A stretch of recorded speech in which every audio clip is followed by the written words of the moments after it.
Good morning. It's Sunday morning. We're getting toward the end of August here, and I'm starting to dry some things out. So I just wanted to show you what I'm doing.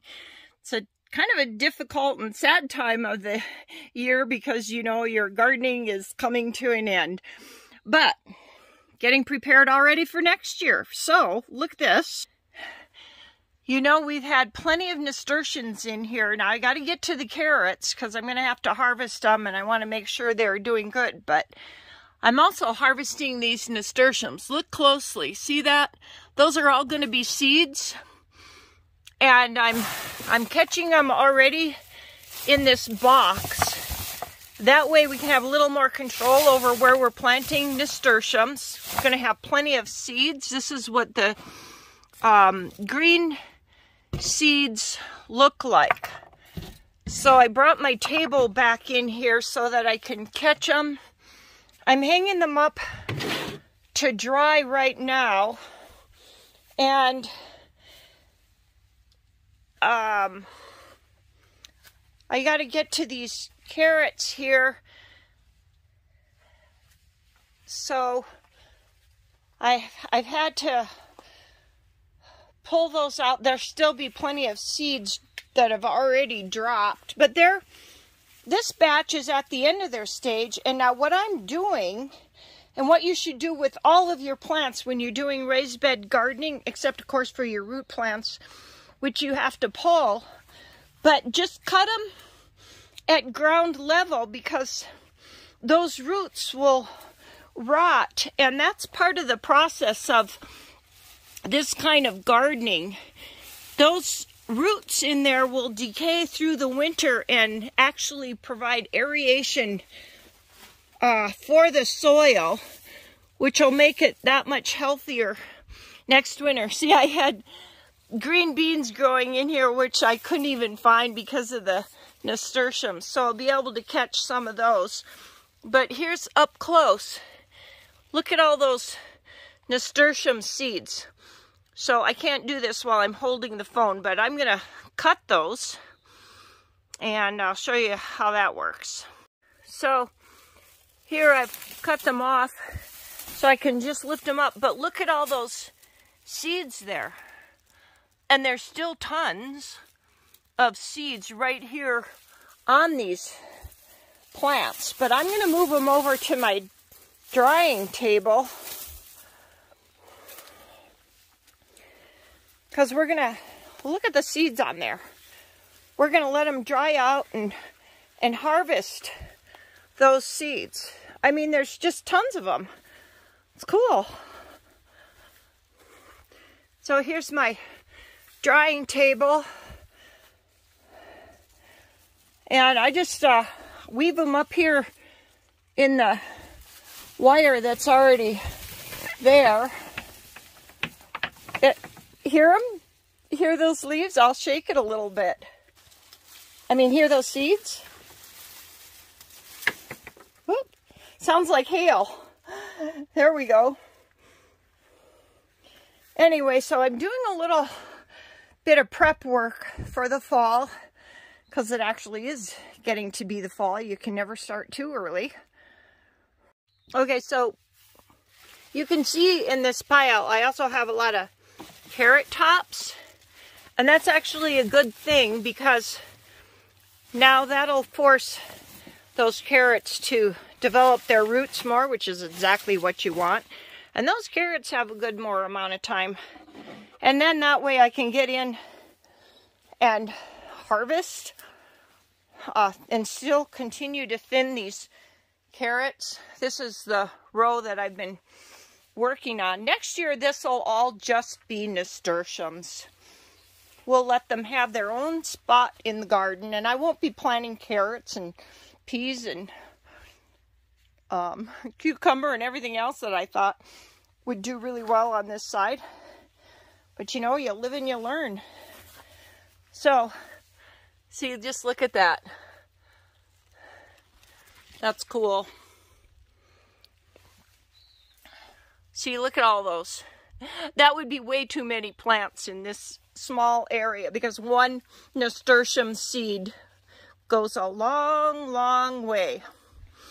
But anyway, I hope you learned something about nasturtiums this year. I know I sure did. And how to deal with them. I think they've been a lot of fun, and gosh, they're just so gorgeous. So I got to get working again.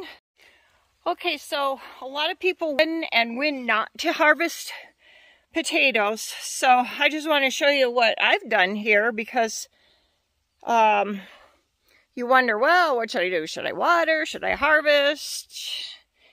Okay, so you can see I got a squash plant in there with the tomatoes, which I think I'll move off the area.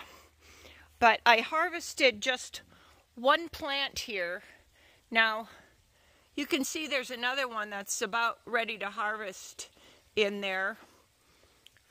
But look at, from just one plant, got all those tomatoes. That's from, I mean, potatoes. Potatoes. Okay, so I want to talk a little bit here, since we're harvesting seeds, harvesting your vegetables, your root vegetables. Okay, so potatoes. All right, see how that plant is starting to die off? Well, that's great. That's what they do in the fall. So I harvested one plant, which was right here in this spot. And you can see how it's dying off. Well, that's not a bad thing. That's a good thing. Look at here. This is what we got from just one plant. Now, there could even be some more in there when we do the final digging. But look at that. This way we get a little bit of enjoyment as we go along in the harvesting season. Look at that.